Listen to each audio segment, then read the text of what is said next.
The morning fog rolled thick across the Tennessee hills as Jack Morrison sat on his porch, watching the sun struggle to break through. At 72 years old, his hands trembled slightly as he tied his worn work boots, the same ritual he'd performed for 50 years. The laces were frayed, replaced countless times, but Jack never threw anything away. Everything had a purpose, his father used to say, even the things others discarded. Down at the hardware store in town, folks called him Old Jack. Some said it with affection, others with that particular brand of dismissal reserved for the elderly. He'd catch the younger veterans at the VFW rolling their eyes when he started talking about his time in Vietnam. They'd heard it all before, or so they thought. 2 tours, Bronze Star, honorable discharge in 1971. Ancient history to them, just another old soldier living in the past. Jack didn't mind much anymore. He'd learned long ago that respect wasn't demanded. It was earned, and some people needed to learn that lesson the hard way. He finished tying his boots and stood, his knees protesting the movement. The doctor said arthritis, said he should slow down, maybe move into one of those assisted living places in Knoxville. Jack had other ideas. His grandson Tommy was coming to visit today. 24 years old, Army Ranger, home on leave before deploying to an undisclosed location somewhere in the Middle East. Jack had been counting the days. Tommy was the only one who really listened to his stories, who understood that the old man's tales weren't just rambling memories but lessons carved from survival. The phone rang inside. Jack moved through his small house, past the photographs on the wall. Black and white images of young men in uniform, some who'd made it home, others who hadn't. His own face stared back from 1969, barely 20 years old, scared but trying not to show it. Tommy's voice came through clear and urgent. "Grandpa, I'm not going to make it today. Something's come up. Training exercise in the Smoky Mountains, they pulled me in last minute. Some kind of survival skills assessment." Jack felt the disappointment settle in his chest but kept his voice steady. "You do what you need to do, son. Stay safe." But Tommy wasn't finished. "Actually, Grandpa, I was wondering, could you come up? They're letting some of the older vets observe, maybe share some knowledge with the younger guys. I told my CO about you, about some of the things you did in the jungle." He seemed interested. Jack felt something stir inside him, something that had been dormant for years. "When do you need me?" 2 hours later, Jack pulled his old Ford truck into a clearing near Cades Cove, deep in the Great Smoky Mountains National Park. The area had been cordoned off for the training exercise. He could see 30 or 40 young soldiers, all in their 20s, fit and confident, going through their preparations. Tommy jogged over, his face bright with genuine excitement. "Grandpa, I'm so glad you came." He gestured toward a man in his 40s, built like a linebacker, with captain's bars on his collar. "This is Captain Reynolds. He's running the exercise." Reynolds extended his hand, his grip firm but his eyes skeptical. "Mr. Morrison, Tommy speaks highly of you. We're doing a tactical tracking and evasion exercise. The rookies have to navigate 15 miles of terrain while 15 of our best scouts try to capture them. It's designed to be nearly impossible."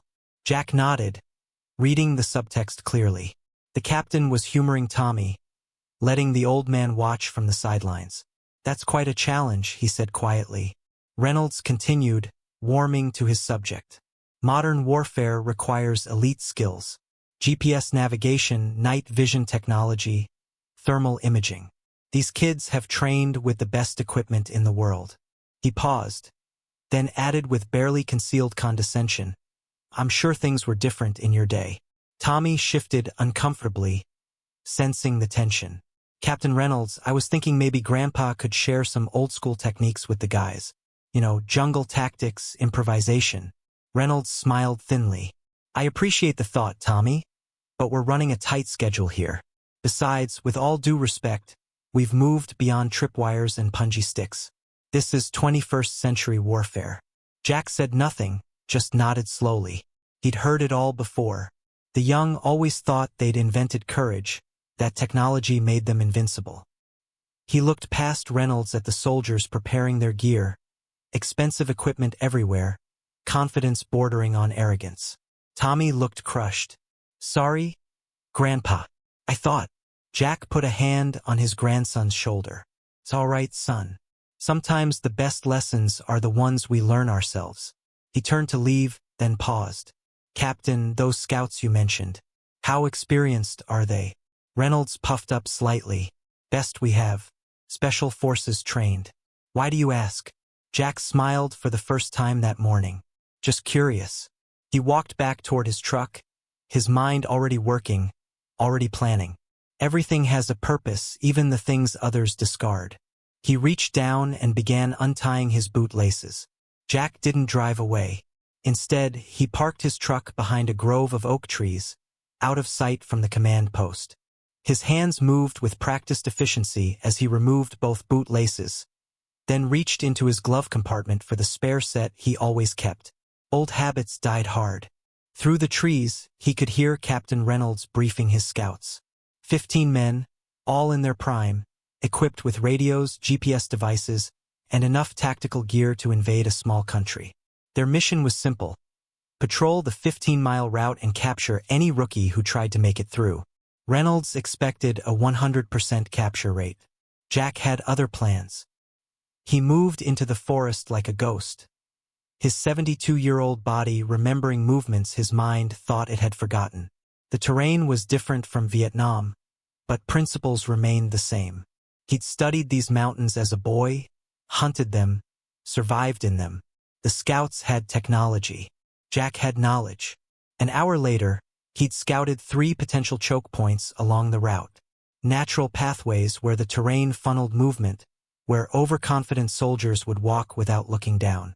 His fingers worked the boot laces, tying them at ankle height between saplings, covering them with leaves and forest debris. Simple, invisible, effective. The first scout went down at 1,400 hours. Jack watched from 40 yards away as the man's confidence turned to confusion, then embarrassment as he hit the ground hard. The radio chatter was immediate, frantic. Man down, Sector 3. He tripped on something.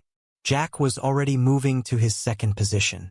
By 1,600 hours, 5 scouts had been neutralized. Not injured, just humiliated, tangled in boot laces and their own equipment, calling for help while the rookies they were supposed to capture slipped past. The radio traffic had shifted from professional to frustrated. Captain Reynolds' voice cut through the chatter, demanding to know what was happening. Tommy found him at 1,645 hours. Grandpa, what are you doing? The scouts are going crazy. They think there's someone out here sabotaging the exercise. Jack was setting his 8th tripwire, his movements efficient despite his trembling hands. I'm just an old soldier, Tommy. What could I possibly do against all that modern technology? Tommy stared at him, understanding dawning. The boot laces. You're using boot laces. Everything has a purpose, Jack replied. He finished the setup and moved to the next position. Your Captain Reynolds wanted to teach his men about elite warfare. Sometimes the best lessons come from the things we dismiss as obsolete. By 1,800 hours, 12 scouts were out of commission. The remaining 3 had gone to ground, afraid to move, radioing frantically for instructions. Captain Reynolds had deployed himself into the field, his voice tight with barely controlled anger. He wasn't looking for rookies anymore. He was hunting for whoever had turned his perfect exercise into a disaster. He was hunting for an old soldier who'd been underestimated one too many times. The sun was beginning its descent behind the ridge when Captain Reynolds found the first tripwire. He'd been moving carefully, his pride wounded, his professional reputation on the line. He knelt down, examining the simple construction. The frayed boot lace stretched between 2 saplings, almost invisible beneath the carpet of leaves. His radio crackled. Captain, we've got visual on the subject. It's an old man, civilian clothes, moving through Sector 7. Reynolds felt his jaw tighten. Get me a 20 on that position. He stood, moving with renewed purpose, coordinating his 3 remaining scouts to converge on Jack's location. They had him now. Technology, numbers, youth. This would end quickly, but Jack had been counting on being found. He stood in a small clearing, his back against a massive tulip poplar, looking for all the world like a tired old man who'd gotten lost in the woods. Reynolds approached from the west, his scouts flanking from the north and south. They formed a loose triangle, weapons holstered but hands ready. "Mr. Morrison," Reynolds said, his voice cold, "you've interfered with a military training exercise. That's a federal offense." Jack met his eyes steadily. "I was just taking a walk. These are public lands, last I checked." "A walk?" Reynolds gestured at the forest around them. 12 of my men are sitting on their asses because of bootlace tripwires. You want to tell me that's a coincidence?" Jack shrugged. "Maybe your men need to watch where they're walking. We learned that on our first day in country, before all the fancy equipment." One of the scouts, a muscular sergeant named Davies, stepped forward. "Sir, let me handle this old-timer. He's had his fun." Reynolds held up a hand, but his eyes never left Jack. "You've made your point, Morrison. You grew up in a different era. But this isn't Vietnam, and you're way out of your depth." Jack smiled then, a genuine smile that didn't reach his eyes. "Am I? Because from where I'm standing, I count 15 scouts who started this exercise. 3 are still operational. That's a 20% success rate, Captain. How do you think that looks in your report?" The clearing went silent except for the evening birds beginning their songs. Reynolds felt the heat rising in his face. The old man was right, and worse, he was enjoying it. If you're rooting for Jack right now, take a moment and subscribe to the channel. This story is just getting started, and trust me, you won't want to miss what happens next. Reynolds took a step forward. "You've got skills, old man, I'll give you that. But you're surrounded. 3 trained soldiers against 1 senior citizen. How do you think this ends?" Jack's smile widened. "The same way it always does, Captain. With a lesson learned." His hand moved slightly, brushing against his belt. "Want to find out what I mean?" Reynolds saw the movement and tensed, but Jack's hand came away empty. He was simply adjusting his stance, settling his weight like a man preparing for a long conversation. The captain relaxed slightly, which was exactly what Jack intended. What happened next took less than 15 seconds. Jack stepped backward, his boot catching on something the scouts hadn't noticed. A tripwire, positioned perfectly where he'd been standing. But he didn't fall. Instead, the wire triggered a cascade of events he'd spent the last hour preparing. Small branches he'd carefully positioned in the canopy above released, showering down pine cones and debris. The distraction was momentary, but Jack had learned in the jungle that moments were all you needed. He moved left as Davies moved right, and suddenly the sergeant was on the ground, his ankle caught in another bootlace snare Jack had hidden in the underbrush. The second scout, reacting to Davies' fall, stepped directly into a third trap, this one rigged to a bent sapling that snapped upward, catching his tactical vest and lifting him off balance. Reynolds spun, reaching for his radio, but Jack was already beside him. Not threatening, not attacking, just there. The captain froze as he felt something press gently against his equipment belt.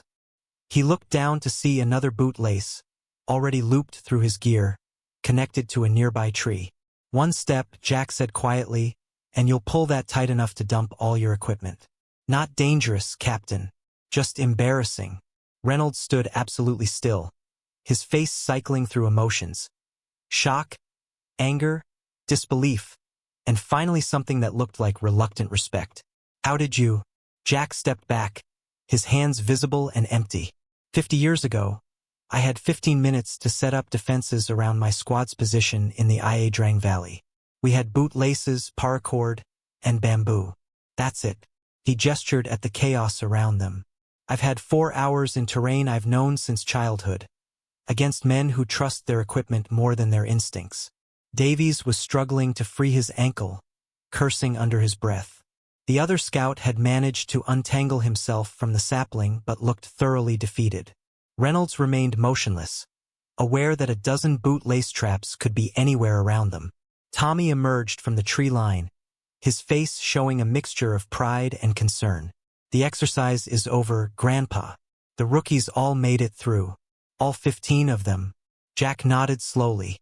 "Good. That's what matters." He looked at Reynolds. "Your men are skilled, Captain. Well trained. But they've forgotten something important. Technology fails. Equipment breaks. Batteries die. When that happens, you need to know how to improvise with nothing but what nature provides. Reynolds carefully tested the boot lace at his belt, then slowly reached down and cut it with his knife. He straightened, looking at Jack with new eyes. "Teach us." Those two words hung in the evening air like a peace offering.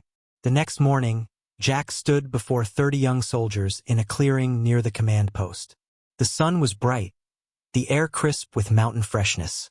Captain Reynolds stood to his left, no longer skeptical, no longer dismissive.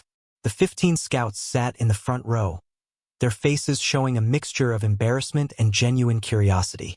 Jack held up a boot lace, the same frayed piece of cord that had changed everything. "This cost maybe $2 at any store. Most of you have equipment worth thousands strapped to your bodies right now. But yesterday, this $2 boot lace took down 12 trained scouts." He let that sink in, watching their faces. The lesson isn't that old methods are better than new ones. The lesson is that real survival means using everything available to you. Your grandfather's knowledge and your GPS. Your night vision and your understanding of natural cover. Technology gives you an advantage, but creativity and adaptability keep you alive when that technology fails. He spent the next 3 hours teaching them how to read terrain without instruments, how to use natural materials for defense and offense, how to move through forest using shadow and sound rather than relying solely on visual camouflage, how to think like someone who had nothing but still needed to win. Davies, the sergeant who'd been the first to fall into Jack's traps, asked the question they were all thinking. "Mr. Morrison, why did you do it? You could have just watched the exercise. Why prove a point?" Jack was quiet for a moment, remembering all the times he'd been dismissed, all the eyes that had rolled when he spoke, all the subtle suggestions that his time had passed. Because respect isn't given based on age or era. It's earned through what you know and what you can do. And because every generation thinks they've figured it all out, until they learn they haven't. He looked at Tommy, who was watching with pride radiating from every feature. "And because my grandson believes in me, and I'll be damned if I let him down." Reynolds stepped forward. "Mr. Morrison has agreed to come back next month to conduct a full workshop on improvised tactics. This will be mandatory training for all incoming recruits." He extended his hand. "We were wrong to dismiss you, sir. Thank you for the lesson." Jack shook his hand firmly. "Thank you for being willing to learn, Captain. That's rarer than you'd think." As the session ended, soldiers lined up to talk with Jack, to ask questions, to hear stories they now understood weren't just rambling memories but tactical knowledge forged in real combat. The old soldier who'd been called obsolete was suddenly the most valuable person in the camp. Tommy walked him back to his truck as the sun climbed higher. "That was incredible, Grandpa. You showed them all." Jack smiled, climbing into his Ford. "I just reminded them that wisdom doesn't have an expiration date, son. And that sometimes the simplest solutions are the most effective." 6 months later, Jack Morrison sat in the same clearing in the Smoky Mountains, but everything had changed. A proper training facility had been constructed, complete with observation platforms and dedicated terrain for tactical exercises. A sign at the entrance read, "Morrison Survival Training Center." Jack ran his fingers over the carved wood, still not quite believing it was real. Captain Reynolds had pushed it through, convincing the brass that modern soldiers needed to learn old-school survival techniques. The Army had agreed, funding a permanent facility with Jack as the lead instructor. Tommy stood beside him in full dress uniform, home for a brief visit before deploying again. "The training you gave us saved lives, Grandpa. In the field, when our communication equipment failed during a sandstorm, we used the principles you taught. Improvisation, adaptation, using what we had instead of panicking about what we'd lost." Jack felt a warmth in his chest that had nothing to do with the summer sun. "That's all I ever wanted, son. To know that the lessons mattered, that they could still save lives." A group of new recruits jogged past, calling out greetings to Jack with genuine respect. He'd trained over 200 soldiers in the past 6 months, and word had spread throughout the military community. The old soldier with the bootlaces had become a legend, his story shared in barracks and training facilities across the country. Reynolds approached, now promoted to major, carrying a folder. Jack, we've received requests from 3 other military bases asking if you'd be willing to develop similar programs. The Pentagon is interested in incorporating your methods into standard training protocols. Jack took the folder, shaking his head in wonder. All because of some bootlaces and a bruised ego. Reynolds laughed. All because you refused to be dismissed. You taught us that experience has value, that wisdom earned through survival is worth more than any manual. He paused, then added seriously, you changed how we think about training, Jack. You changed how we think about respect. As the sun began to set, painting the mountains in shades of orange and gold, Jack sat on a bench Tommy had built for him, overlooking the training grounds. His hands still trembled slightly, his knees still protested movement, but none of that mattered anymore. He wasn't just old Jack, the veteran people humored at the VFW. He was Jack Morrison, instructor, mentor, the man who'd reminded an entire generation that being old didn't mean being obsolete. Tommy sat beside him. Think you'll keep doing this, Grandpa? Jack smiled, pulling out a boot lace from his pocket, turning it over in his weathered hands. As long as they'll have me, son. As long as there are young soldiers who need to learn that the simplest tools, in the right hands, can change everything. Thank you for watching this story until the very end. If it touched your heart or taught you something valuable, please hit that like button, leave a comment sharing your thoughts, and subscribe to the channel for more inspiring stories. What kind of story would you like to hear next? Let us know in the comments below. Remember, wisdom and courage have no age limit. See you in the next video.